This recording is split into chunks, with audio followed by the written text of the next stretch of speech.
I think I go back to when I was covering the Trump administration. Every week was infrastructure week. This week's infrastructure week. I forget. I'm kind of. I mean, is this, I guess, infrastructure week again for the first infrastructure week for the Biden administration? I guess I'll find out. Yeah, so that's what I want to know. Do you think the Biden administration is going to, in some way, tie this to COVID recovery, to separate it from the narrative that every week was infrastructure week under the former administration, and also to try to get bipartisan support, at least outside of Washington? Well, it's an inconvenient truth. But let's be candid, and I put this question to everyone I've interviewed covering the stimulus. $1.9 trillion.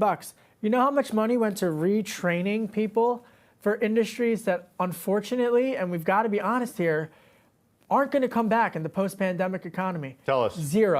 $0 went for retraining. And this infuriates Republicans and Democrats. Yesterday, I just spoke with the Deputy Director of the National Economic Council, Bharat Ramamerti. And they understand that there has to be some money for retraining. Senator Joni Ernst, a Republican in Iowa, told me the exact same thing. So if you're going to make structural changes for the Keystone Pipeline, let's dig a little bit deeper than just you're against the environment or you're for the environment. Let's talk about how you're going to retrain communities, many of which are leaning Democratic, to make sure that people have jobs to go to. Right. And I think if infrastructure, if they can explain that to the American people, that's what Republicans, centrist Republicans, I think that would be a compelling message to hear them. But if in Connor Lamb country, who's a centrist Democrat outside of Pittsburgh, he's going to need to hear that too.